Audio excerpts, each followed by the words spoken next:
Queridos irmãos, queridas irmãs, vamos hoje, com muita alegria, para a nossa 11ª aula. Vamos falar da missão de Jesus.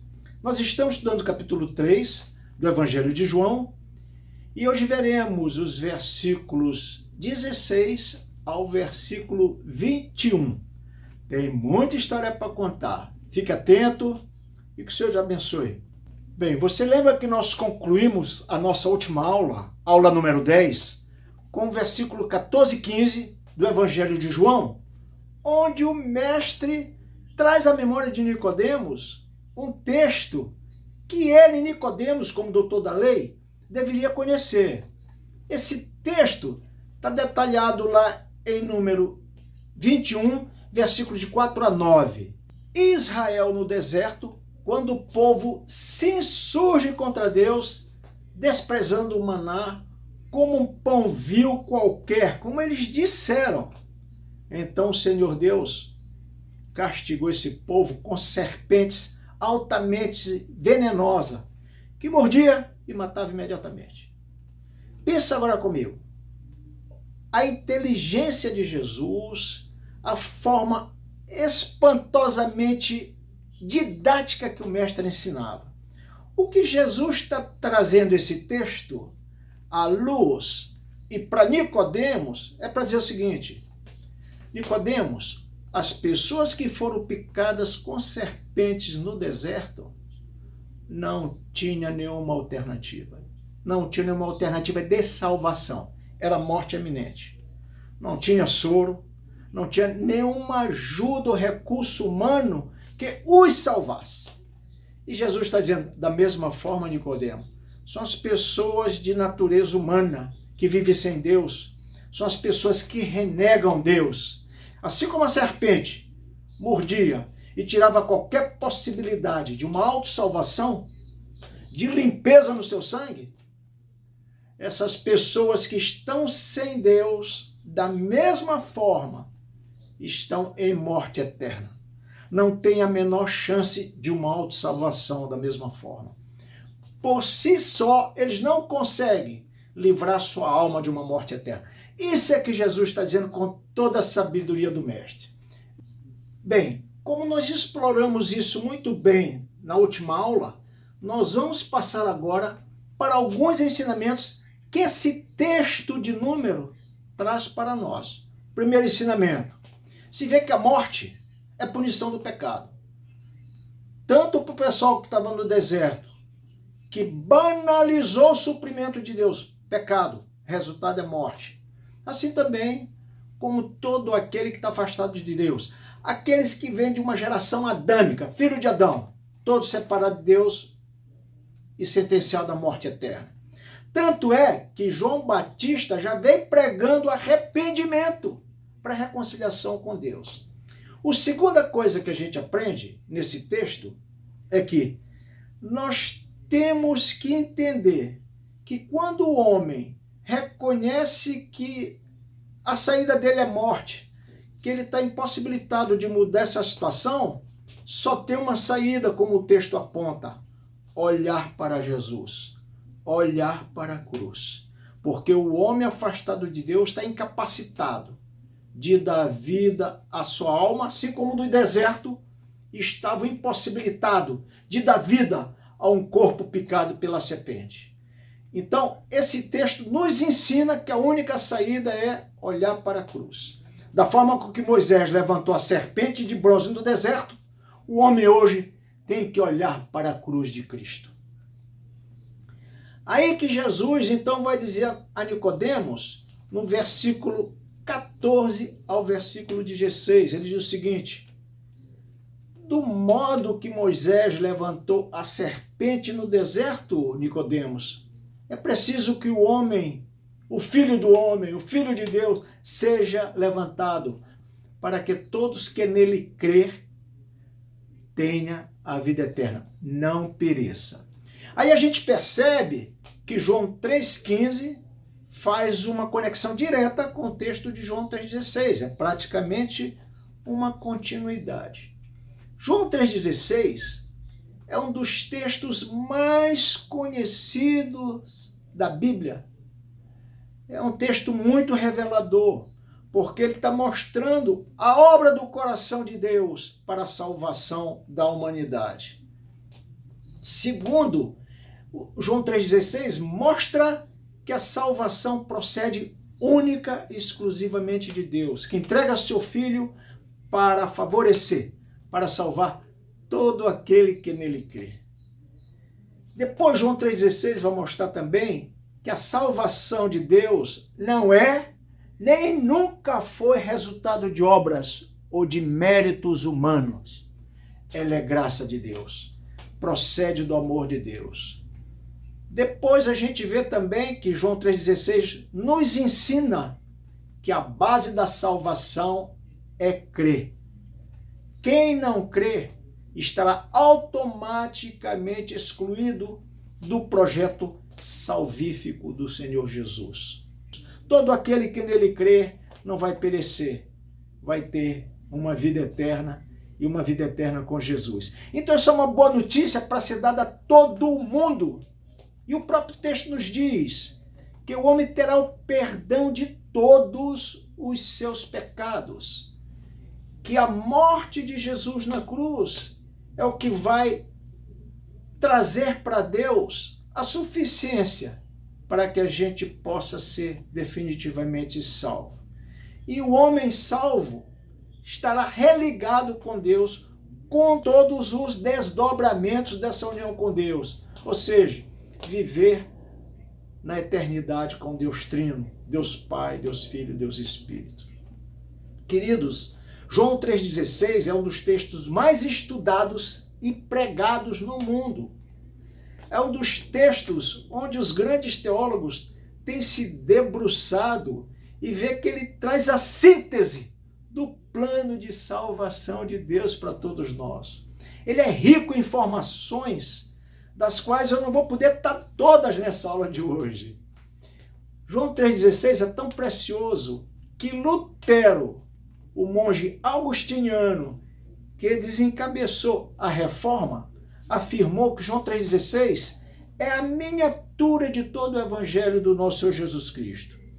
Um outro pregador proeminente, inglês, batista, Spurgeon, ele era conhecido como o príncipe dos pregadores. Ele afirmou que João 3,16 é considerado a base de todo o seu ministério. Onde se vê teólogos famosos enaltecendo esse texto famoso das Escrituras. Bem, após essas observações, nós vamos fazer uma análise de João 3,16 de forma mais esclarecedora, onde eu quero analisar com você as palavras desse versículo. Quando Jesus diz que Deus amou o mundo, ele está querendo dizer que essa salvação não está limitada só ao judeu. A partir de agora ela vai se estender a todas as nações, línguas e povos. Porque Deus amou o mundo. Mas essa palavra, o mundo, não significa, em absoluto, que Deus está estabelecendo uma salvação universal. Não. Nem todos serão salvos. Nem todos vão crer no Senhor Jesus como o seu Deus, como seu Senhor, como seu único Salvador. Então não se trata aqui de uma salvação universal que Deus está estabelecendo. Bem, deixando isso bem claro, vamos ver a palavra de tal maneira. Ele ama o mundo de tal maneira. Significa de tal maneira um amor tal que a mente humana não consegue entender. Um amor imensurável. Um amor que nós não conseguimos entender, que é o amor de Deus, que é o amor sacrificial, que é o amor ágape.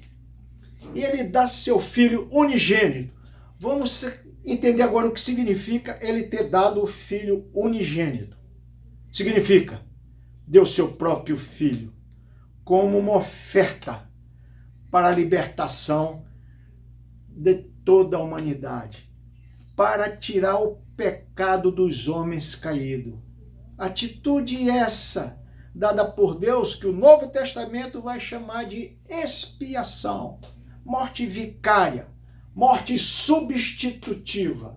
Deus entrega Jesus por expiação no meu lugar, no seu lugar. E depois vem a frase, para que todo aquele que nele crê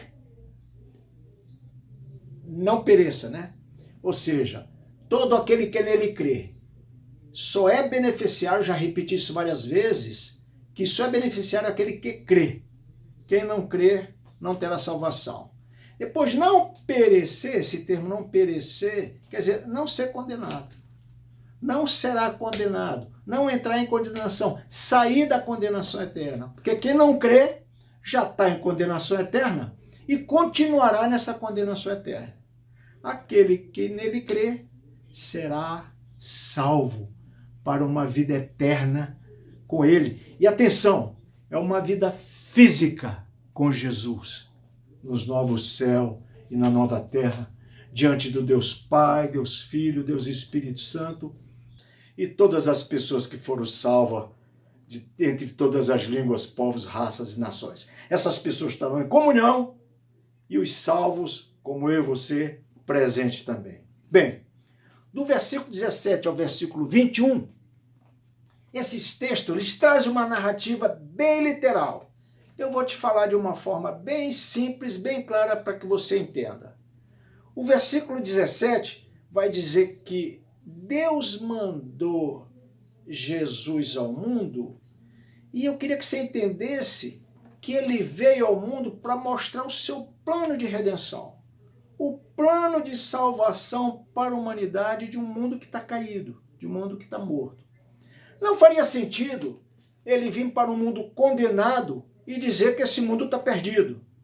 Ele veio justamente para o contrário, para dizer, eu sou luz, vocês estão em trevas. Aquele que crê em mim sairá das trevas e será reconectado de novo com Deus. Mas ele fala que a punição eterna virá para todo aquele que ignorar os seus propósitos. Vão ser aqueles que sempre viveram afastados de Deus e querem continuar afastados de Deus, estavam sob a ira de Deus e continuarão sob a ira de Deus. O versículo 18, ele vem nos lembrar que o fundamento da salvação é crer. Já falamos disso várias vezes. Assim, quem crê não será julgado. Estou sendo bastante repetitivo com isso, porque o próprio Jesus está repetindo isso várias vezes. Então, crer é a base para a salvação. Tá? Crer não está condenado. O versículo 19 a 21 vai dizer o seguinte, que Deus vem salvar o mundo, mas a humanidade que estava em trevas prefere as trevas. Dizem não para a luz, não querem saber da proposta de Jesus. São pessoas más, que não querem compromisso com a ética, não querem compromisso com uma possibilidade de salvação, porque não acreditam. Essas pessoas fogem da proposta de Jesus até hoje. Não querem saber de arrependimento. Eles não querem ter uma vida nova, uma vida de ajudar o próximo, uma vida de partilha, uma vida de nova ética, de novo coração, novamente. Não querem saber disso. Acho até que isso vai trazer prejuízos para eles. Mas a proposta de Jesus é dita e sempre vai ter alguém que vai se entregar, porque essa entrega vem de uma vontade de Deus, não vem da vontade do homem. Mas qual é a proposta de Deus para a salvação? Eu vou te explicar de uma forma bem simples. É a seguinte, olha, Deus coloca seu filho na cruz por você. Aí Deus coloca você, vamos entender dessa forma, no corpo de Jesus. Mas é Jesus que morre. É o corpo de Jesus que é traspassado. É Jesus que é preso no madeiro. Você morre em Jesus para o mundo, alcançando a perfeita justificação, livre do pecado e da condenação eterna. Jesus morto ressuscita em um corpo glorificado. E você que morreu na cruz com Jesus, ressuscita em uma nova natureza. Você ressuscita em uma natureza espiritual. Você agora é uma nova criatura, ressurreto com Jesus. morto para o mundo, novamente, com novo coração, totalmente reconciliado com Deus, para uma vida eterna com Ele. Essa é uma história fantástica, é ou não é? A história da salvação, onde Jesus se entrega livremente para nos salvar. Isso precisa ser alardeado. E aí que eu conto com você. Seja um missionário. A partir das minhas aulas, você pode repetir para algumas pessoas que você conhece que continuam em morte eterna. E você pode começar de repente por João 3,16. Ore para Deus, peça a unção do Espírito e ganhe alguém para Jesus, dizendo, olha, todo que nele crê sai do estado de morte eterna para uma vida eterna com o Senhor Jesus Cristo. Eu espero de coração que você tenha gostado da nossa aula de hoje. E você pode repetir essa aula várias vezes, aprender e dizer para alguém que você conhece. Traga mais pessoas para o nosso canal, que Deus abençoe sua vida. E eu espero que você esteja crescendo no conhecimento das Escrituras Sagradas. Que Deus te abençoe. Amém.